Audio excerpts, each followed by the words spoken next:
안녕하세요. 성교육 강사 김원수, 김정주. 김정미입니다. 네, 반갑습니다. 반갑습니다. 이번 촬영 영상은 2022년 서울시 성평등기금에서 후원하고 지역사회 교육 사회적 협동조합에서 주관합니다. 지금부터 DDR, 디지털 세상, 디지털 성교육으로 알고 예방하고 실천하기라는 제목으로 디지털 성범죄에 관하여 이야기 나누겠습니다. 선생님들, 먼저 제가 여쭤볼게요. 요즘 우리 아이들 대부분 시간을 어디서 보낼까요? 우리 아이들이요? 학생이니까 대부분의 시간을 학교나 학원에서 보내는 거 아닐까요? 제 생각에는 선생님, 우리 아이들이 핸드폰 굉장히 많이 하잖아요. 그래서 학교나 학원보다는 오히려 온라인상에서 더 많은 시간을 보낼 것 같은데요. 네, 두 분 선생님 말씀이 다 맞는 것 같아요. 오프라인에서는 학교나 학원에서 보내고 그 남은 시간은 거의 온라인상에서 보내는 거 아닐까 그런 생각이 드네요. 맞아요. 사실 아이들뿐 아니라 우리 어른들도 보면 핸드폰 상에서 교류를 좀 많이 하죠. 맞아요. 이제 우리가 핸드폰, 스마트폰 없이는 살 수가 없다는 말이 나올 정도로 우리 스마트폰은 우리 삶과 아주 밀접해졌는데요. 시흥교육청에서 아주 재밌는 조사를 했더라고요. 네, 중고등학생들 대상으로 도대체 우리 아이들이 스마트폰을 얼마나 많이 하나 이렇게 조사해 봤더니 중학생은 무려 98%입니다. 네, 고등학생 97%, 이 많은 수치가 메신저 톡톡 하는 거 있죠. 네. 그걸 사용하고 있고, 그리고 또 그 중에서 90%가 10명 중에 9명이죠. 네. 하루도 빠지지 않고 이 메신저를 사용하고 있는 걸로 나타났어요. 네. 근데 사실 이제 인터넷이 생기고 나서 우리 생활이 참 편리해진 점도 많지 않나요? 물론 그렇죠. 저는 제일 편리하게 생각했던 것이 검색이에요. 네. 예전에는 어떤 정보를 얻기 위해서 우리가 도서관을 갔었잖아요. 맞아요. 우리가 리포트 쓸 때 일일이 도서관 가서 책을 수십 권 찾아가면서 읽으면서 또 찾아보고 했었잖아요. 맞아요, 선생님. 그리고 저는 또 온라인상이 생기고 가장 큰 순기능 중에 하나가 네. 굳이 친구나 지인을 오프라인에서 만나지 않고 이렇게 톡톡하는 메신저로 교류를 할 수 있다는 거. 그것도 굉장히 큰 순기능 같고요. 뿐만 아니라 우리가 물건 살 때 그전에는 백화점이나 시장에 꼭 갔었잖아요. 네. 근데 이제 온라인상에서 쉽게 구매하는 것도 큰 편리한 점 같아요. 시간도 절약되지만 또 몸도 피곤하지 않잖아요. 네, 맞아요. 그리고 저는 무엇보다 이제 세계 유수의 대학 교수님들 강의를 어디에서나 핸드폰으로도 들을 수 있다는 게 아주 순기능 같아요. 네, 역시 김원숙 선생님께서는 디지털 세대시네요. 공부도 온라인상으로 네. 하고 계시군요. 그리고 저는 또 음식 배달이요. 우리가 네. 배달의 민족이잖아요. 그래서 음식 배달도 이렇게 쉽게 이렇게 배달해서 먹을 수 있다는 점도 참 큰 편리한 점 중에 한 가지 같아요. 네. 맞아요. 이렇게 편리한 세상을 우리가 살다 보니까 우리 그 아이들이요. 디지털 시대의 역기능에 대해서 좀 생각해 봐야 된다고 할 수 있겠어요. 우리 중고등학교 학생들이 학교 내에서 성범죄 피해 건수가 줄었대요. 오, 줄었어요? 줄었어요. 오. 네, 듣던 좀 반가운 소리인데 선생님. 그랬으면 좋겠는데요. 네. 대신 온라인상에서 성범죄 피해가 놀랄 정도로 증가했다는 사실입니다. 네. 청소년들 3명 중 1명은요. 전혀 낯선 사람과 온라인상에서 메신저를 한 경험이 있는 걸로 나타났습니다. 그러면 우리가 부모인 우리가 먼저 디지털 성범죄에 대해서 자세히 알아보고 예방하고 대처를 해야 된다는 말씀인 거죠. 네, 맞아요. 먼저 디지털 성범죄의 개념과 특징들을 알아보고요. 그 다음은 디지털 성범죄의 유형, 또 끝으로 안전하게 우리가 어떻게 하면 디지털 세상을 잘 활용하는 방안에 대해서 이야기해 보겠습니다. 네, 좋습니다, 선생님. 알아두면 정말 도움이 될 것 같아요. 먼저 저는 디지털 성범죄의 그 뜻, 개념, 정의가 궁금한데요. 저는 디지털 성범죄가 그냥 오프라인에서의 범죄와 어떤 차이점이 있는지 그 특징이 궁금한데요. 네, 제가 말씀드릴게요. 디지털 성범죄란 디지털 기기를 이용해서 상대방의 동의 없이 몰래 촬영하거나 유포, 협박 또는 저장, 전시하는 행위를 말합니다. 저장만 하고 있어도 범죄가 되는군요. 뿐만 아니라 사이버 공간에서 일어나는 성적 괴롭힘도 디지털 성범죄에 포함됩니다. 네, 그럼 디지털 성범죄 피해자들은 아무래도 여성이 더 많겠죠. 맞습니다. 그런데요. 요즘 갈수록 남성 피해자들이 음, 늘고 있고요. 네. 통계에 의하면 피해자 중 4명에 1명은 남성이라고 합니다. 네, 제가 어느 매체를 통해서 듣기로는 디지털 성범죄는 가해자, 피해자 모두 10대가 많다고 들었어요. 맞나요? 네, 맞아요. 피해자 같은 경우는요, 60%, 그리고 가해자 같은 경우는 30%가 10대로 발표가 됐습니다. 10대 중에서도 초등학생이 많다고 들었어요. 맞나요? 네, 중고생보다 초등학생이 더 많아요. 어, 52%가 초등학생으로 집계됐어요. 이게 초등학생이 디지털 성범죄가 많다. 이게 이제 디지털 성범죄 특징 중 하나인 거네요. 네. 그런데 선생님, 왜 이렇게 초등학생 디지털 성범죄가 많을까요? 그 이유는 우리 아이들이 범죄라고 인식을 못한다는 음. 점이에요. 가해자 96%가 범죄라고 생각하지 않고 재미나 장난으로 생각한다는 점입니다. 그렇군요. 그렇군요. 그렇다면 우리 아이들은 장난으로 생각하지만 이게 범죄가 되는 것, 성범죄가 되는 것들은 뭐가 있을까요? 네, 저도 무척 궁금하거든요. 우리 부모님들이 잘 알아서 지도할 필요가 있다고 생각을 해요. 네, 제가 이제 크게 5가지로 이야기를 좀 정리해 드리겠는데요. 첫 네, 번째로는 친구들이 뭐 반 단체 톡이나 이런 데서 음란한 말이나 사진들을 또는 영상을 함부로 올리면 안 돼요. 네. 네, 그리고 이제 두 번째는 친구들이 동의 없이 친구 사진이 뭐 괜찮다고 해서 사진을 올리면 그것도 절대로 안 됩니다. 그리고 세 번째로는요. 다른 친구의 어떤 외모나 이런 것들을 평가하면 안 돼요. 그리고 네 번째로는 친구 얼굴이나 다른 사람 뭔가 또 자기가 원하는 어떤 장면하고 합성을 해서 또 올리는 경우가 있습니다. 그것도 절대로 안 되고요. 네. 또 마지막으로 친구의 개인정보, 그걸 공개하면 절대로 안 됩니다. 네, 저도 5가지 꼭 명심해야겠습니다. 특히 친구의 동의 없이 마음대로 공유하면 절대 안 되는 거네요. 네, 우리 아이들이 이러한 것들이 범죄인 걸 모르고 그냥 장난이나 호기심으로 한다는 네. 점에서 우리 부모들이 꼭 알고 지도할 필요가 있다는 생각이 드네요. 네, 그럼 디지털 성범죄 특징은 뭐가 있을까요? 네, 디지털 성범죄 특징을 제가 조금 알려드릴게요. 네, 일단 우리가 이제 첫 번째로는 만나지를 않잖아요. 만나지 않으면서 비대면으로 이루어지기 때문에 약간 죄책감이 좀 약하다고 할 수 있을까요? 그렇고요. 가해자나 피해자가 따로 정해진 게 아니라 누구나 가해자가 될 수도 있어요. 그리고 왜냐면 온라인상에서 이루어지니까 시간과 공간에 제약이 또 없어요. 그리고 이제 중요한 특징인데요. 전파력이 어마어마하게 대단합니다. 그래서 무서울 정도인데요. 이렇게 뭐 한 사람이 막 여러 사람한테 한꺼번에 확 퍼질 수도 있잖아요. 그리고 내가 아마 그게 올라왔는데 삭제를 해도 누군가 한 사람이 저장했다면 그게 계속 유포가 지속될 수 있다는 점입니다. 네, 선생님. 디지털 성범죄 특징과 주의점을 잘 정리해 주셔서 감사합니다. 그러면 다음으로 우리가 알아두면 도움이 되는 디지털 성범죄는 어떤 것들이 있는지 알아보도록 하겠습니다. 네, 디지털 성범죄가 이제 많은데 그 중에서도 이제 가장 대표적인 유형 3가지만 제가 말씀드리겠습니다. 네. 선생님들, 우리 아이들이 낯선 사람과 온라인상에서 교류를 할 때, 첫 만남을 할 때 어떻게 시작을 할까요? 대부분 채팅 앱 그런 걸 통해서 만남이 이루어지지 않을까요? 네, 맞아요, 선생님. 성매매 피해자도 76%가 이 채팅 앱을 통해서 시작했다고 말을 했는데요. 선생님들 오픈 채팅, 랜덤 채팅 들어보셨죠? 네, 네. 들어봤어요. 네, 네. 이러한 것들을 통해서 성범죄가 시작됩니다. 그러니까 조사 결과 앱 사용자 90%가 나 되는 사람들이 처음부터 아예 성적 대상과의 만남을 목적으로 이 앱을 사용하는 것으로 나타났어요. 그렇군요. 그러면 단순히 대화 상대를 찾기 위해서 채팅 앱을 사용하는 사람은 소수인 거네요. 그렇죠. 네. 선생님들이 엠번방 사건 아시죠? 네. 그러면 알죠. 놀라운 성범죄 사건이었잖아요. 네, 맞아. 대표적인 성범죄 사건인데요.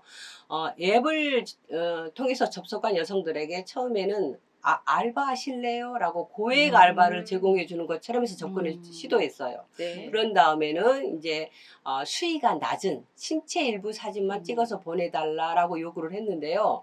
수위가 낮기 때문에 처음에 다 요구를 들었죠. 네, 그 네. 다음에는 이제 개인정보를 요구를 합니다. 개인정보를 제공해 주면 그 다음엔 어떻게 될까요? 우리가 신상이 모두 털린다라는 표현을 하잖아요. 맞아요, 맞아요. 그러면 개인정보가 모두 다 제공이 되는 거겠죠. 네, 맞아요, 선생님. 그러면 이제 꼼짝없이 시키는 대로 하게 되어 있지요. 그래서 그 다음에 이제 협박이 들어갑니다. 그래서 이 N번방 사건처럼 앱을 통해서 성착취를 하고 성매매를 강요하는 성범죄가 첫 번째 대표적인 디지털 성범죄라고 할 수가 있습니다. 아, 네. 아, 정말 화가 나는 것이 이런 다수의 어린 청소년들을 노예처럼 만들어서 점점 더 자극적인 영상물 촬영을 요구했다는 점이에요. 맞아요. 우리 모두가 N번방 사건 같은 경우는 격분했었죠. 네.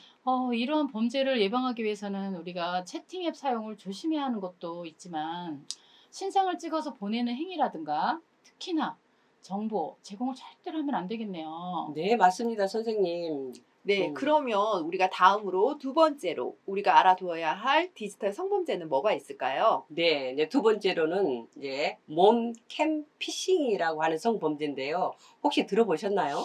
아, 네. 네. 저희야 뭐 성교 강사니까 당연히 알고 있죠. 네. 네, 그러면 우리 김정민 선생님께서 음. 몸캠 피싱의 뜻에서부터 설명해 주시면 좋겠습니다. 네, 선생님들 피싱은 네, 낚시하다, 뭐 낙다라는 음. 뜻이잖아요. 네. 그래서 몸을 캠해서 낙다라는 뜻인데 상대방과의 음란한 행위를 이제 영상으로 통화한 거를 녹화한 뒤에 그 가족과 지인들에게 유포를 하겠다라고 협박을 하면서 금품을 갈취하는 성범죄입니다.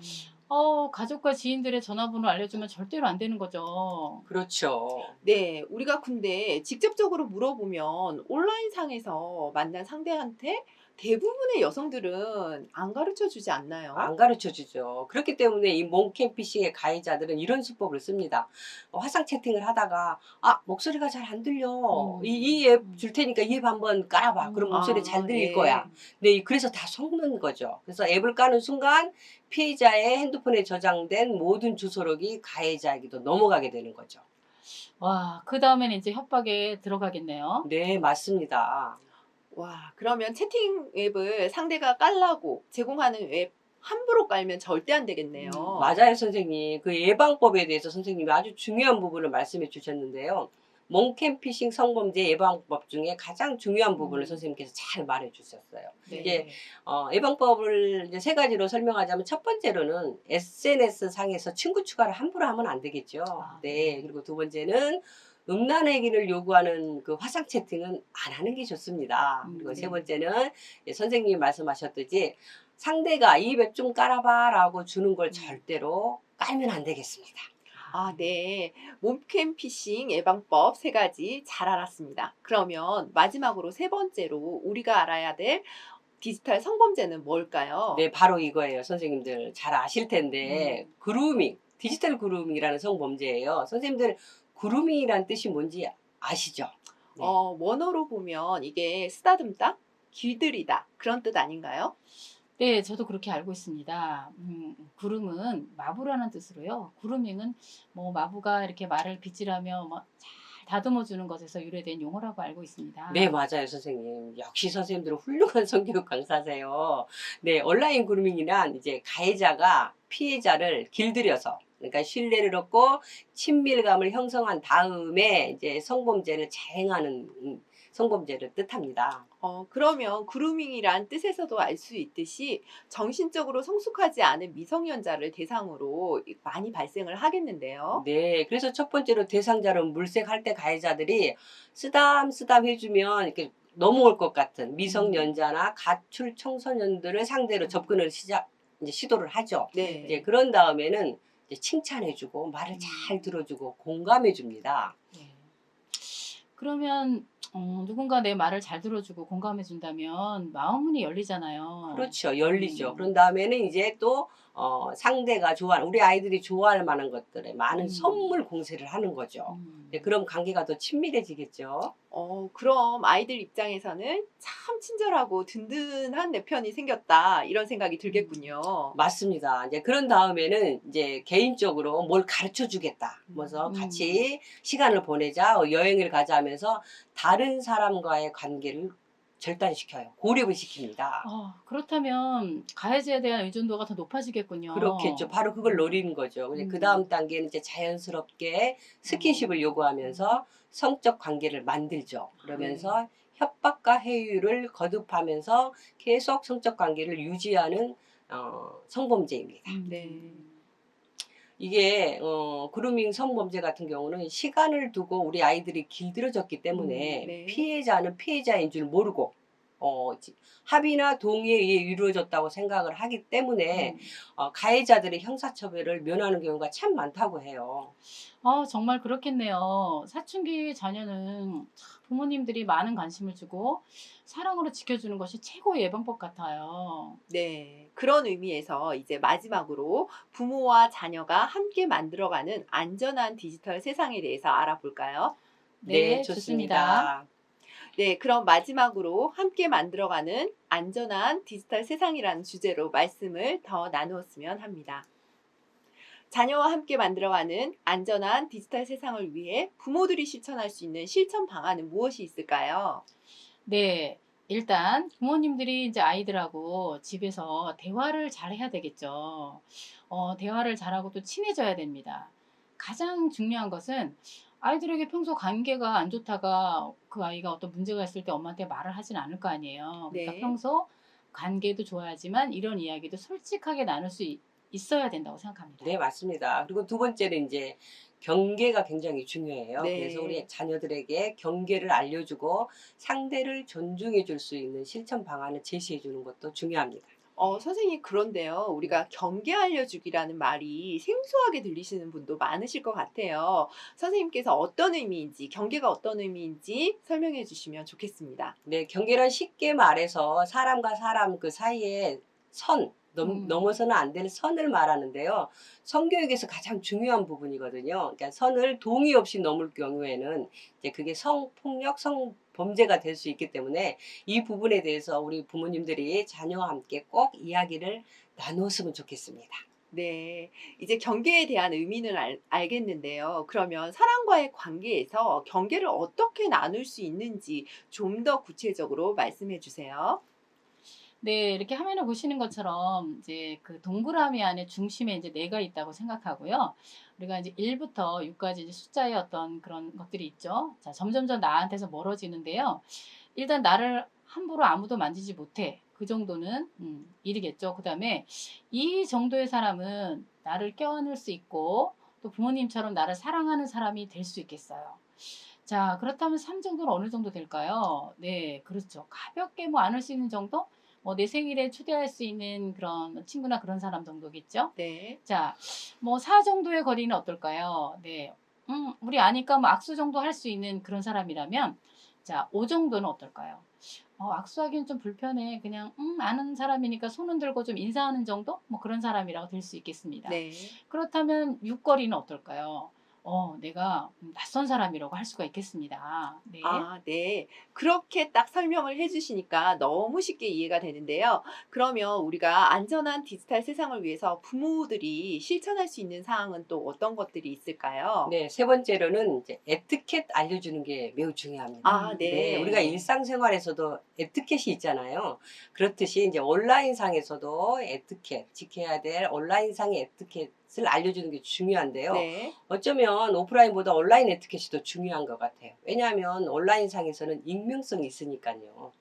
그래서 꼭 맞아요. 함께 짚고 넘어갔으면 좋겠습니다. 네. 그럼 선생님, 꼭 기억해야 할 디지털 에티켓을 간략하게 설명해 주시면 좋겠습니다. 네, 먼저 모르는 사람에게 내 개인정보를 이렇게 쉽게 알려주면 안 되겠죠. 네. 그리고 두 번째로는 이제 스마트폰에 보면 위치 정보 알려주는 그게 있거든요. 네. 그거를 평상시는 꺼두는 게 좋을 것 같아요. 그리고 SNS 할 때 개인정보를 구체적으로 뭐 주소나 전화번호는 올리지 않는 게 좋습니다. 네. 그리고 그 다음에는 모르는 사람이 보낸 링크 이런 파일을 함부로 클릭하고 이제 깔면 다운받으면 안 됩니다. 네. 그리고 마지막으로는 내 정보뿐만 아니라 친구, 타인의 정보나 사진도 함부로 유포하고 공유하면 안 되겠습니다.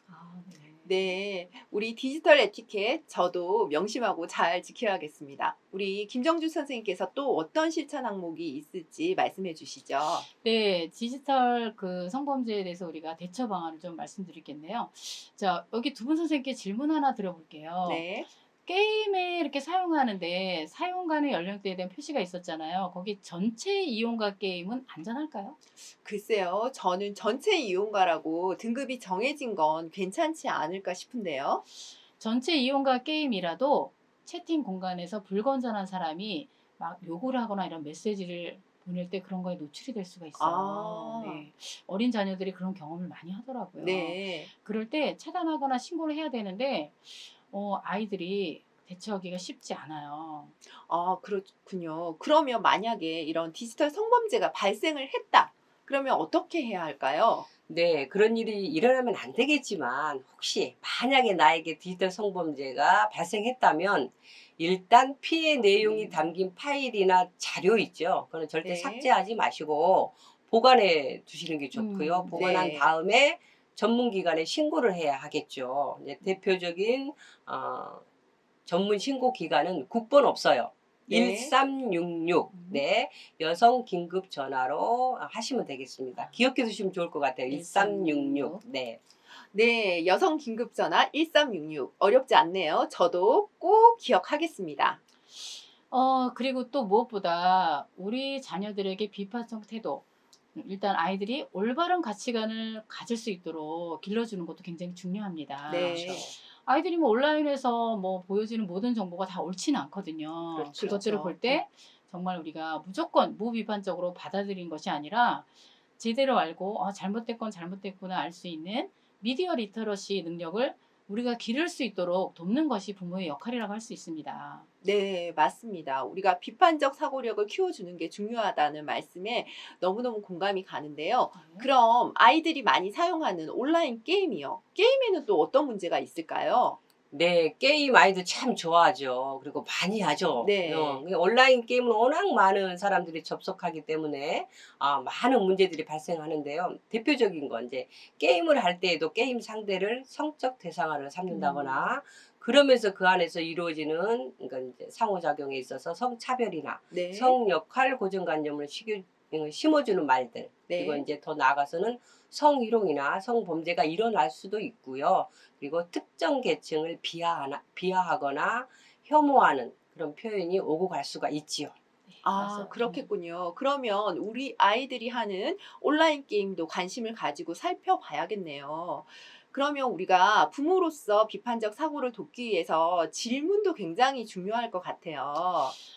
맞아요. 아이들에게 그 아이들이 갖고 있는 그 사고를 전환하게 하는 다양한 질문을 함으로써 지금 뭐 무슨 게임을 하고 있니? 요즘 뭐 어떤 사이트를 잘 사용하고 있니? 이런 것들 네. 자신이 이제 아이들이 보고 있는 그런 미디어나 게임이 정말 문제가 없는 건지 아이들 스스로가 생각해 보는 게 하는 것이지요. 네. 네, 질문 매우 중요하죠. 그런데 이제 우리 부모님들이 그러기 위해서는 바람직한 용어부터 아셔야 될 것 같아요. 그래서 바람직한 용어 알려드릴게요. 아동 청소년을 이용한 음란물이라는 단어를 이제 정확한 용어는 음란물이 아니에요. 성적 착취물이라고 해야 맞습니다. 그리고 몰카라는 말 있죠. 몰래카메라 뭐 준말인데 몰카라고 하니까 자꾸 그 죄의식이 낮아져요. 네. 그래서 몰카라는 말은 바람직하지 않고요. 제대로 된 말은 뭘까요? 불법 촬영입니다. 네. 불법 네. 촬영이라고 우리 부모님들이 정확한 용어를 사용하시는 게 좋겠습니다. 그리고 의제 강간 연령이 높아졌어요. 13세에서 16세로 상향되었다는 것도 알아주시면 좋겠습니다. 네. 의제강간 연령이라고 하면 조금 생소한 단어 같은데요. 무슨 뜻인지 자세히 설명해 주시겠어요? 네, 그렇죠. 의제 강간 연령은 청소년과 성인이 성관계를 맺었을 경우에 네. 피해자인 청소년의 동의나 합의에 상관없이 음. 무조건 형사처벌을 받는 연령을 이야기합니다. 네. 네.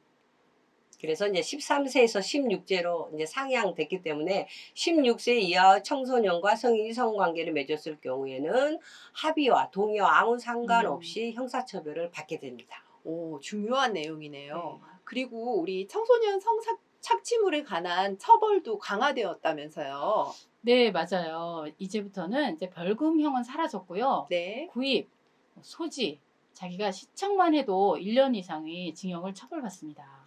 네, 그럼 마지막으로 우리가 디지털 성범죄 예방에 대해 도움을 받을 수 있는 사이트 안내 부탁드릴게요. 네, 디클이라는 이 플랫폼을 통해서 디지털 성범죄 예방 교육을 받을 수 있고요. 또 다양한 자료들을 참고하실 수 있어요. 네. 끝으로 스마트폰 중독이라고 하죠. 스마트폰 과의존 문제가 있는 분들은 이제 스마트 쉼 센터를 통해서 예방 교육도 받으실 수 있고요. 상담 치료도 도움 받으실 수 있습니다. 최근에 이제 우리 그 가장 굉장히 좋은 정보를 제가 알려드리려고 하는데요. 스마트 안심 드릴이라는 앱이에요. 이건 뭐냐면요. 우리 자녀들에게 SNS에 음란 문자나 영상이 만약에 전송됐을 경우 부모님께도 띠딩하고 알려주는 앱을 방송통신위원회에서 배포했다고 합니다. 알아보시고 꼭 앱을 깔으시고 도움 받으셨으면 좋겠습니다. 아, 네, 선생님. 저도 그 기사를 아주 최근에요. 2022년 6월 19일 날. 그러니까 아주 따끈따끈한 뉴스죠. 뉴스로 접했습니다. 이렇게 알려주시니까 감사합니다. 네. DDR. 온라인 시대를 살고 있는 지금 디지털 성교육도 알고 예방하고 실천할 수 있으면 더 좋겠습니다. 긴 시간 시청해주신 여러분, 감사합니다.